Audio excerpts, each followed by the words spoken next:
So, last night in the Europa League wasn't really the best night for Manchester United. They did get the win against Viktoria Plzen in the Europa League, but it was a narrow victory and a comeback win at that, and they had to rely on Rasmus Hojlund scoring a brace after coming off of the bench. And, you know, it was getting heated. It was getting a bit heated, to be fair, particularly between Hojlund and Amad after the game. And some people might think that's a negative. Some people might think that, you know, the squad is not particularly getting on well with each other. There's a bit of infighting in there. But the manager, Ruben Amorim, is actually welcoming this kind of passion. And I think this probably leads into what he was saying actually not too long ago about them needing to be intense, about them needing to run like mad dogs and just go for it. And that kind of translates to matters not necessarily to do with football as well, just between squad cohesion. I think he's welcoming that kind of passion in the dressing room. But let's have a look at what he said here, guys. Full article on thefootballchronicle.com as always.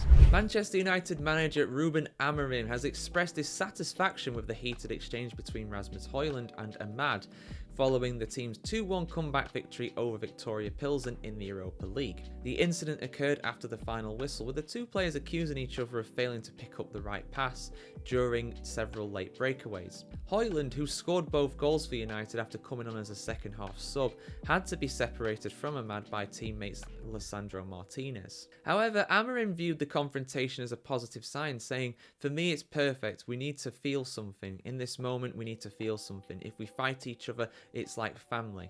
For me, it's a very, very good sign. We need to feel something, and that's important." And you know, that's a good point, because the amount of times that Man United fans, ex-United players as well, have, you know, kind of accused the squad of not caring, just running through the paces, picking up a wage. You know, at least this shows there's real passion there, and I think that's a good thing. I agree with Amorim on this one, to be honest. The Portuguese manager further emphasised the importance of players showing passion and care for the team's performance. That is clear. When you don't care, you don't do anything. When you care, you fight with your brother, with your family, with your mother. For me, it's a very good sign. Amorim also expressed his trust in the players to resolve their differences, stating, "It's a normal thing, it's a positive thing, it's a healthy thing.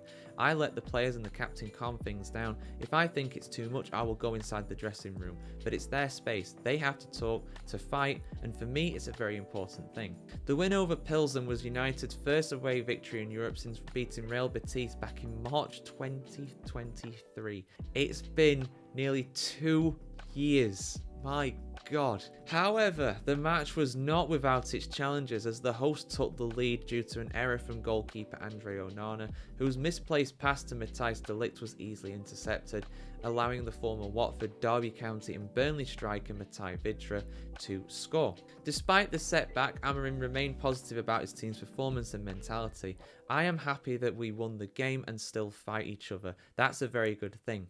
When you win and when you fight with your teammate because you want to score one more, for me it's a very good day for us. The way we give a goal to the opponent, it was an important point not to give up." That was a very good message. The incident between Hojlund and Amad highlights the passion and desire within the Manchester United squad as they come to adapt to Amorim's leadership and tactical approach.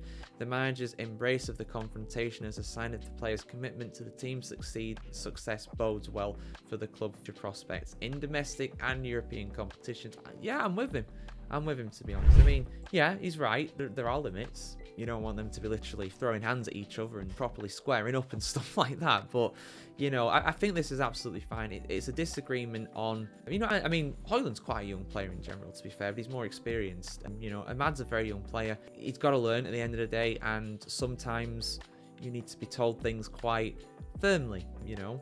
Same with children, for lack of a better kind of comparison. You know, sometimes you got to draw a line in the sand. You got to be firm with them. Otherwise, they just won't get it if you're just being nice and telling, "Oh, you should do this, you should do that." It's like, no, you need to do this. You have to do this. And that's what it all stemmed from at the end of the day. And Amad's a very, you know, he's a good young prospect. I think he's got a bright future. Again, experience is just going to help him. And last night was a learning experience for him. Didn't have a bad game by any means, but yeah, those passes, if they were picked out slightly differently, then it could have been 3-1 and could have been comfortable going into the last few minutes rather than being 2-1 and Pilsen having a chance, having hope of getting back into the game. But as it was, yeah, a first away win in 20 months. I mean, that in itself is a stat and a half. They went almost a year without winning before they played against PAOK Salonika, so might have been over a year actually, for a very long time. We've not had a good time of it, Man United, in fairness, in recent times for sure. But yeah, there we go. United fans, let us know what you think in the comments below. Is this a good thing? Do you want to see this kind of passion, or is it a bit too much? Do you think this might cause problems in the dressing room? I want to hear your thoughts. And of course, keep it subscribed to thefootballchronicle.com to see much more content on the world of football just like this. Have a good one, guys. See you soon.